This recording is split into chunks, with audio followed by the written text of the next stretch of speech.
ایک اور آیت سورۃ آل عمران کی ہے، یہ سارے دین کی روح ہے اور یہ دین کا مرکزی نقطہ ہے، مرکزی نقطہ۔ جیسے گاڑی ہوتی ہے نا، اس کا بیلنس کیا جاتا ہے تو پھر وہ صحیح چلتی ہے۔ اس کا ایک نقطہ ہوتا ہے، اس پر آ کر چاروں ٹائروں کو ایک جیسے زاویے پر جمع کرنا ہوتا ہے، پھر وہ صحیح چلتی ہے۔ اگر وہ بیلنس آؤٹ ہو جائے تو سوزوکی ہو یا لینڈ کروزر ہو، وہ سیدھی نہیں چلے گی، کبھی یوں ہو جائے گی، کبھی یوں ہو جائے گی، کبھی یوں، وہ خود بھی تھکے گی اور مسافر کو بھی تھکائے گی۔ تو ہر چیز کا سینٹر پوائنٹ جب صحیح ہوتا ہے تو وہ چیز صحیح چلتی ہے۔ اسلام کا جو مرکزی نقطہ اور پوائنٹ ہے وہ نرمی ہے، شدت نہیں، وہ نرمی ہے، وہ عبادات اور باقی ساری چیزیں اپنی اپنی جگہ پر، لیکن ان سب کو جوڑنے والی جو چیز ہے وہ نرمی ہے۔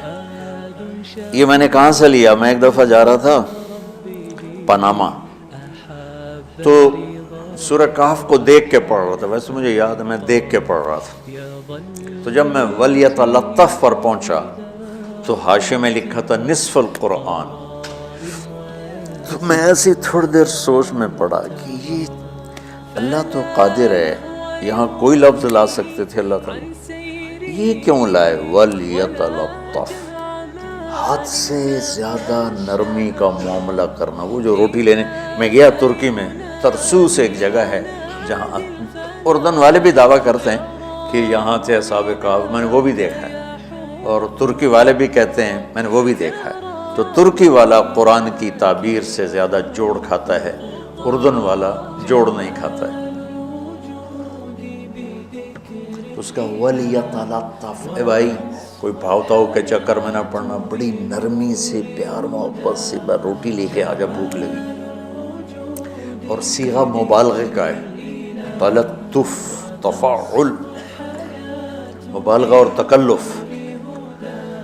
تو تمہارے اندر اگر سختی ہے پھر بھی تم با تکلف نرمی کرو، تمہارے اندر شدت ہے پھر بھی اپنے اوپر نرمی طاری کرو۔ تو یہاں سے مجھے یہ بات سمجھ میں آئی کہ پوری شریعت کا سینٹر پوائنٹ قرآن ہے، اور قرآن کا سینٹر پوائنٹ نرمی ہے، وَلْيَتَلَطَّفْ۔ اب ہمارے ڈانٹ ڈپٹ کو بزرگی سمجھا جاتا، ڈانٹ ڈپٹ کو تربیت سمجھا جاتا، استاد شاگرد کو ڈانٹ رہے ہیں، پیر مریدوں کو ڈانٹ رہے ہیں، امیر مامور کو ڈانٹ رہے ہیں، والدین اولاد کو ڈانٹ رہے ہیں، اور میرا اللہ کہہ رہا ہے نرمی۔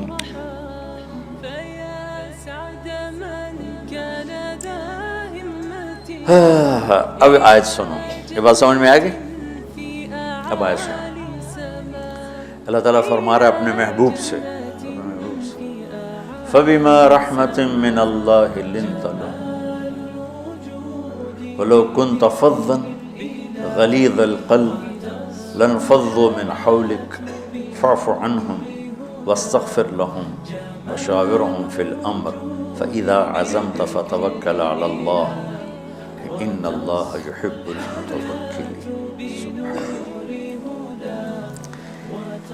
لِنْتَ لَهُمْ بِرَحْمَةِ اللَّهِ، یوں ہونا چاہیے، جو نحو کا قاعدہ ہے، فعل پہلے ہوتا ہے اس کے متعلقات بعد میں ہوتے ہیں۔ تو لِنْتَ لَهُمْ بِرَحْمَةِ اللَّهِ، آپ اللہ کی رحمت سے نرم ہو کے اپنے امت کے لیے، لیکن اللہ تعالیٰ نے فَبِمَا، اللہ نے اپنے نبی پر جتنے احسان قرآن میں بتلائے ہیں، أَلَمْ يَجِدْكَ يَتِيمًا فَآوَىٰ وَوَجَدَكَ ضَالًّا فَهَدَىٰ وَوَجَدَكَ عَائِلًا فَأَغْنَىٰ أَلَمْ نَشْرَحْ لَكَ صَدْرَكَ وَوَضَعْنَا عَنْكَ وِزْرَكَ الَّذِي أَنْقَضَ ظَهْرَكَ وَرَفَعْنَا لَكَ ذِكْرَكَ إِنَّا أَعْطَيْنَاكَ الْكَوْثَرَ هُوَ الَّذِي أَيَّدَكَ بِنَصْرِهِ وَبِالْمُؤْمِنِينَ۔ اب قرآن میں دیکھو وَكَانَ فَضْلُ اللَّهِ عَلَيْكَ كَبِيرًا، اللہ نے قرآن میں اپنے نبی پر جو احسان کیے وہ بتائے اور جتلائے کہ ہم نے آپ کے ساتھ یہ کیا، یہ کیا، یہ کیا۔ یہ احسان جیسے اللہ نے بتایا ہے نا اپنے نبی کو، یہ احسان نرمی والا جس طریقے سے بتایا اس طریقے سے کسی احسان کو ذکر نہیں کیا۔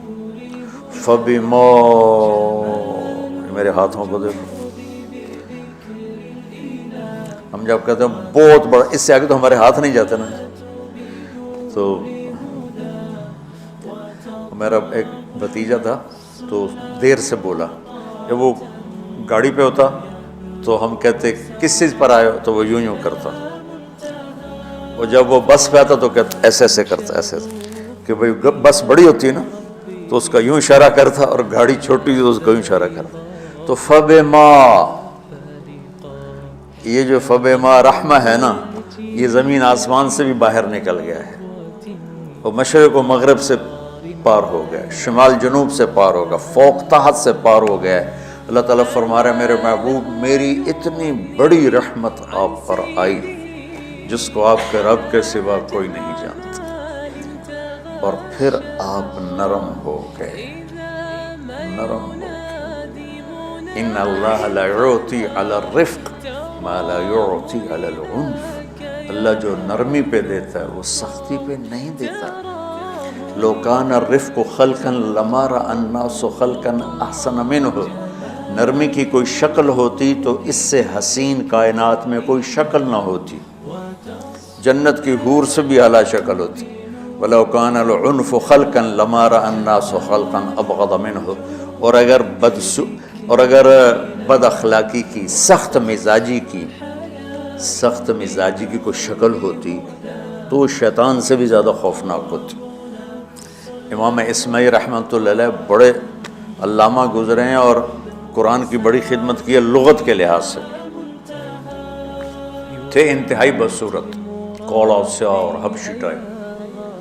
کہنے لگے زندگی میں کبھی دھوکہ نہیں کھایا، سوائے ایک دفعہ ایک لڑکی نے مجھے ایسا بیوقوف بنایا کہ میرے 14 طبق روشن کر دیے، کہ میں جا رہا تھا تو ایک خوبصورت لڑکی نے مجھے مسکرا کے اشارہ کیا، میں کہہ لیا بھائی کوئی میرے اوپر بھی عاشق ہے، تو میں اس کے پیچھے چل پڑا، وہ آگے آگے میں پیچھے پیچھے، وہ آگے آگے میں پیچھے پیچھے، بازاروں میں چلتے چلتے ایک مصور کی دکان پہ پہنچے تو اس نے مصور سے یوں اشارہ کیا اور آگے چلی گئی۔ وہ آگے چلی گئی تو میں حیران ہو گیا، میں نے کہا بھائی یہ کیا چکر ہے؟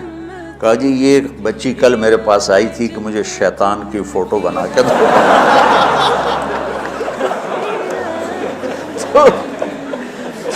تو میں نے اس سے کہا بیٹی میں نے تو شیطان دیکھا نہیں، تو مجھے دکھا تو میں اس کا فوٹو بناؤں، تو آج تمہیں لے کر کہہ رہی تھی یہ ہوتا ہے، ایسا ہوتا ہے۔ تو اگر سختی کی کوئی شکل ہوتی نا تو شیطان سے بھی بدصورت ہوتی۔ تو ہماری زندگیوں میں جو آئی ہیں نا رکاوٹیں، اس کا کوئی بڑا سبب نہیں ہے، یہ اسباب ہیں چھوٹے چھوٹے مل کے بڑے ہو، زبان کی شدت، بول کی شدت، نظر کی شدت، تانے تشنی، مار پٹائی، اس نے ہمارے رشتوں کو تار تار کر دیا۔ اور میں قربان جو میرا اللہ تعالیٰ کہہ رہا ہے لو کنت فظا غلیظ القلب، اگر آپ کی زبان میں شدت ہوتی، آپ کے مزاج میں شدت ہوتی، لانفضوا من حولک، انفضوا کا مطلب بتایا تھا نا کل پرسوں، بھگدڑ مچ جانا، پیچھے مڑ کے نہ دیکھنا۔ معلم محمد مصطفیٰ جیسے ہوں صلی اللہ علیہ وسلم، اور طلبہ اصحاب رسول جیسے ہوں،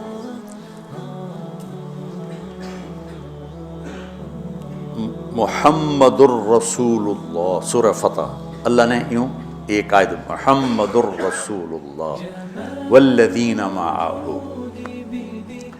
یہاں محمد اللہ کے رسول ہیں، یہ دعویٰ ہے کہ یہ میرے رسول ہیں۔ تو پوچھنے والا پوچھتا ہے کہ اس کی دلیل کیا ہے، تو اللہ کہتا ہے اس کے ساتھیوں کو دیکھ لو، ایسے ساتھی صرف نبی کے ہوتے ہیں اور کسی کے نہیں ہوتے۔ والذین معہ، معیت بہت بڑا شرف ہے۔ اور وہ کیسے ہیں؟ اشداء علی الکفار ہیں، رحماء بینہم ہیں۔ وہ کیسے ہیں؟ تراہم رکعا سجدا، کوئی سجدوں میں گڑ گڑا رہا، کوئی رکوع میں گڑ گڑا رہا۔ اور اخلاص ایک باریک چیز ہے جس کو موت سے پہلے ہم دعویٰ نہیں کر سکتے کہ میں جو کچھ کر رہا ہوں اخلاص سے کر رہا ہوں، لیکن وہ اتنے اللہ کے قریب ہوئے کہ اللہ نے ان کے اخلاص کی خود گواہی دی، یبتغون فضلا من اللہ ورضوانا۔ میں صرف قرآن سے صحابہ کو بتا رہا ہوں، تتجافى جنوبهم عن المضاجع يدعون ربهم خوفا وطمعا۔ میرے نبی کے ساتھ چلنے والے صحابہ کیسے ہیں؟ راتوں کو اٹھ اٹھ کے روتے ہیں، بستروں سے جدا رہتے ہیں۔ کیسے ہیں؟ كانوا قليلا من الليل ما يهجعون، رات کو بہت تھوڑا سوتے ہیں، وبالاسحار هم يستغفرون، اور پھر سحری کے وقت توبہ استغفار کرتے ہیں۔ یہ کیسے ہیں؟ یؤثرون علی انفسهم ولو کان بهم خصاصہ، خود بھوکے رہ کر یہ اوروں کو کھانا کھلاتے ہیں۔ یہ کیسے ہیں؟ لقد رضی اللہ عن المؤمنین اذ یبایعونک تحت الشجرہ فعلم ما فی قلوبہم۔ یہ کیسے ہیں؟ یہ قرآن صرف بتا رہا ہے کہ صحابہ، آخری بات درجہ بندی کی، لا یستوی منکم من انفق من قبل الفتح وقاتل۔ میرے محبوب، آپ کے صحابہ کے دو ہیں جماعتیں، ایک وہ ہیں جو فتح مکہ سے پہلے ایمان لائے، اور ایک وہ ہیں جو فتح مکہ اور اس سے آخر تک ایمان لائے۔ یہ جو بعد والے ہیں نا، یہ پہلے والوں کے برابر نہیں ہو سکتے، اللہ نے فرق مراتب رکھا ہے۔ لیکن ایک وعدہ میرا آپ کے ساتھ ہے، کیا وہ کیا ہے؟ کلن وعد اللہ الحسنى، میرا وعدہ ہے آپ کے ہر صحابی کو جنت دوں گا، ہر صحابی کو جنت دوں گا۔ اور یہ پہلی جماعت ہے جن کی حمایت میں قرآن اترتا تھا۔ اور ایک عجیب ہے کہ ایک لفظ قرآن کا، ایک لفظ، ایک آیت اتری، لا يستوي القاعدون من المؤمنین والمجاہدون فی سبیل اللہ۔ یہ آیت ایسی اتری جیسے میں نے پڑھا کہ اللہ کے راستے میں جہاد کرنے والے اور گھر بیٹھنے والے برابر نہیں ہو سکتے۔ عبداللہ بن ام مکتوم نابینا صحابی ہیں، انہوں نے جب آیت سنی کہا یا اللہ یہ کیا کیا؟ وہ میں انا محتاج، میں کتوں جا کے جہاد کرنا ہے، میرے لیے تو گنجائش دے۔ کیسے لوگ تھے؟ جبریل دوڑے آئے اور وہی کیا لائے؟ ایک لفظ، صرف ایک لفظ کہ یا رسول اللہ، اللہ فرما رہے ہیں کہ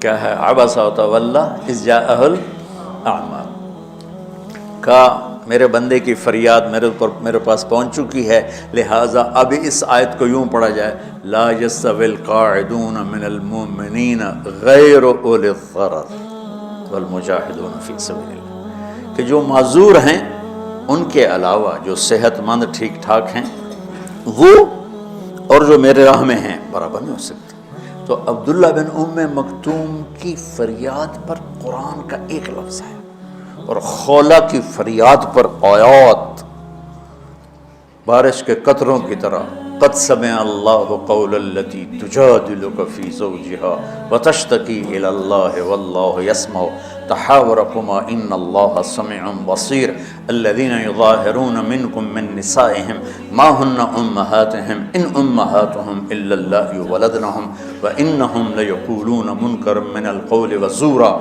یہ پھر آگے بھی چلتی ہیں۔ ایک دیہاتی عورت کی فریاد نے عرش ہلا دیا اور قرآن اترا۔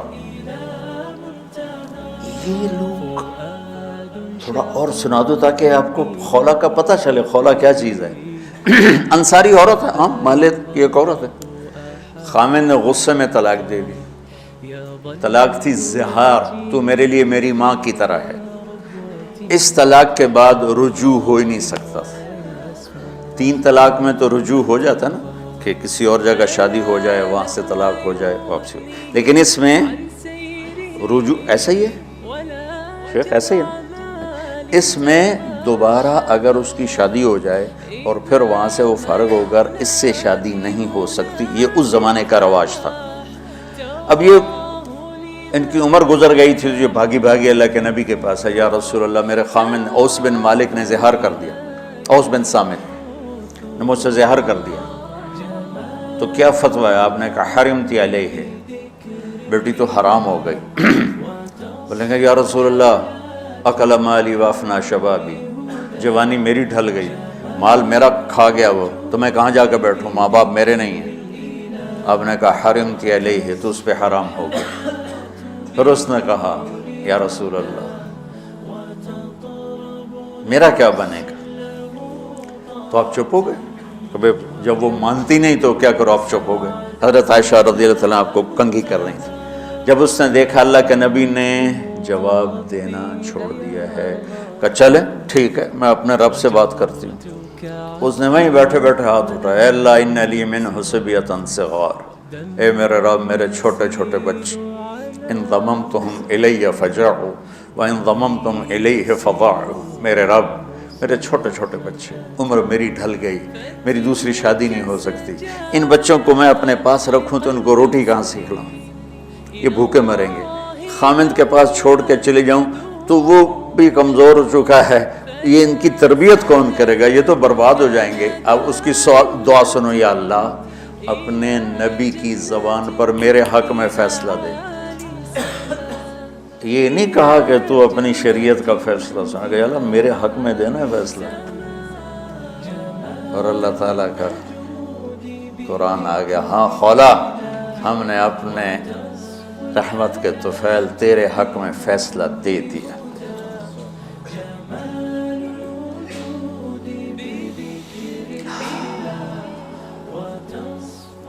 اتنے بڑے مقام کے لوگ، لفظ کیا آ رہا ہے، لن فضوا من حولی، یہ آپ کو چھوڑ کے بھاگ جاتے۔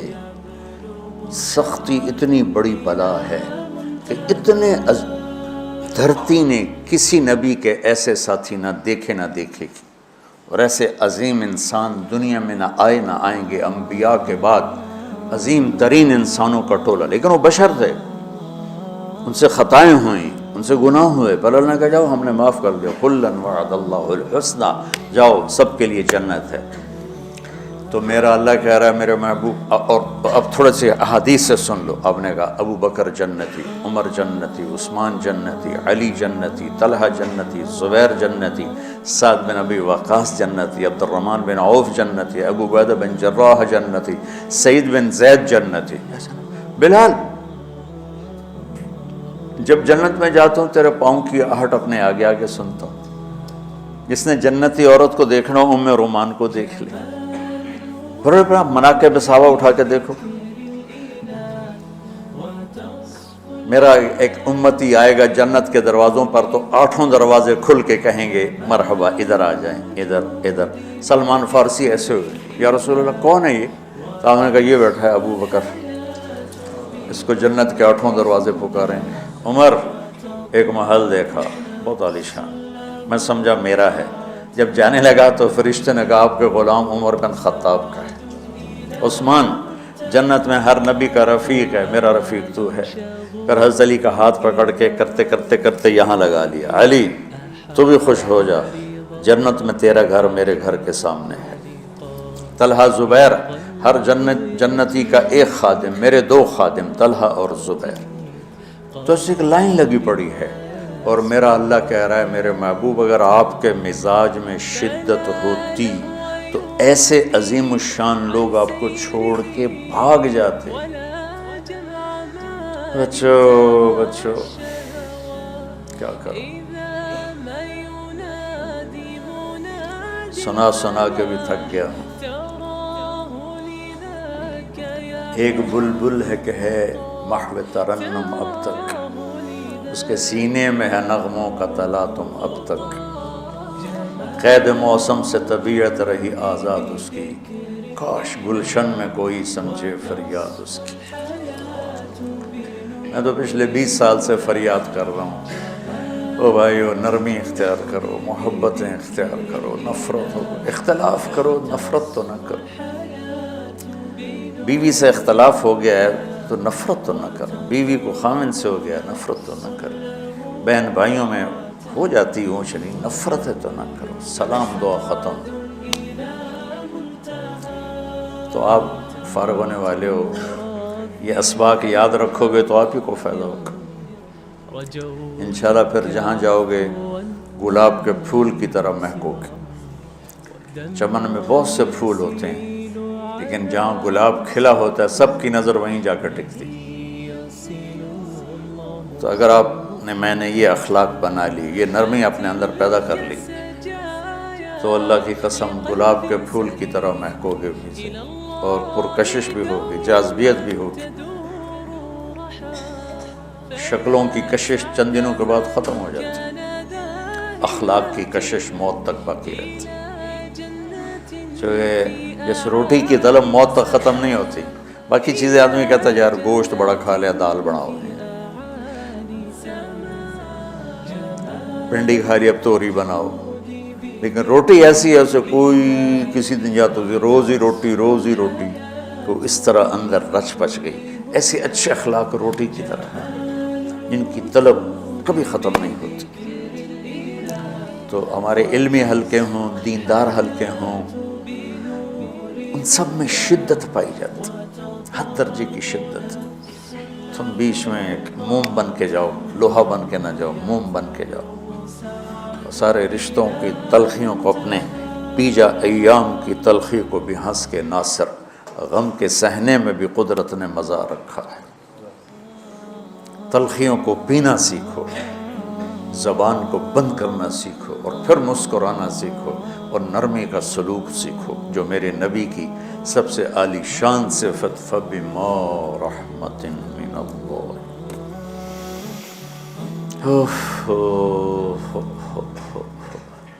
یہ واقعہ پتہ کب کا ہے؟ جب احد کی لڑائی میں شکست ہو گئی نا، تو کافی سارے صحابہ میدان چھوڑ کے دوڑ گئے. تو جب ابو سفیان کا لشکر واپس چلا گیا تو وہ واپس آئے، اور سب ڈرے ہوئے تھے کہ اب ہمیں بڑی ڈانٹ پڑے گی، ہمیں بڑی ڈانٹ پڑے گی. شہاب الدین غوری نے تراوڑی کی پہلی جنگ لڑی تھی پرتھوی راج کے خلاف. ہم جو چوہان راجپوت ہیں ہم اس کی نسل سے ہیں، پرتھوی راج. تو وہ شکست ہو گئی. تو جن افغانی سرداروں نے دوڑ لگا دی تھی نا، اس نے سارا سال ان کے منہ کے اوپر نہ توبڑے چڑھا دیے تھے. بوجھا نہیں ہوتا، بوجھا سیکھ ان کے منہ پہ چڑھا دیا تھا. پورا سال ان کے منہ پہ وہ بوجھے لگے رہے کہ یہ وہ ہیں جو بھاگ گئے تھے. بادشاہ تو یوں کرتے ہیں. میرے نبی کے صحابہ جب سہمے آئے کہ بس دیکھو اب کیا بنتا ہے، تو آپ نے مسکرا کے ان کا استقبال کیا. آؤ بھائی، آؤ بھائی، آؤ بھائی.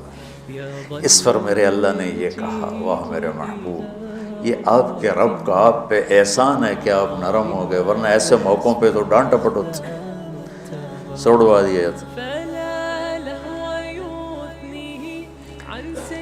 استنبول کا قلعہ فتح نہیں ہو رہا تھا، سلطان محمد فاتح 21 برس کی عمر، تو اس نے سپہ سالار کو بھرے مجمع میں کوڑوں سے اس کی پٹائی شروع کر دی اور اس کو ہٹا کے دوسرے کو لگا دی. اور میرے نبی کہہ رہے ہیں آؤ بھائی، آؤ بھائی، آؤ. اوپر اللہ کی محبت دیکھو، اللہ تعالیٰ کہہ رہا ہے میرے نبی معاف کر دیں. پہلے ہی آپ نے معاف کر دیا، پر میں بھی سفارش کرتا ہوں آپ ان کو معاف کر دیں. اور آگے کہتے ہیں وَاسْتَغْفِرْ لَهُمْ، اور آپ مجھے بھی کہیں کہ میں بھی معاف کر دوں. کیا لوگ تھے، کیا لوگ تھے کہ جن کے بارے میں اللہ کہہ رہا ہوں مجھے کہو میں ان کو معاف کر دوں. ایسے عظیم لوگ بھی شدت برداشت نہ کر پاتے. بھائیو میری فریاد سمجھو اللہ کے واسطے، نرمی اختیار کرو، نرمی اختیار کرو، نرمی اختیار کرو. سختی کے بغیر جی کام نہیں چلتا ہے. ارے یہ بکواس ہے، تمہارے نفس کی شرارت ہے. میرے نبی فرما رہے ہیں نرمی پہ جو اللہ کرتا ہے وہ سختی پہ نہیں کرتا. ٹھیک ہے، سر ساتھ نہیں دے رہا درد کی وجہ سے، اسی میں برکت سمجھ لو. سبحانک اللہم و بحمدک، اشہد ان لا الہ الا انت، استغفرک و اتوب الیک. اللہم انا نسألک من خیر ما تعلم و نعوذ بک من شر ما تعلم و نستغفرک لما تعلم انک علام الغیوب برحمتک.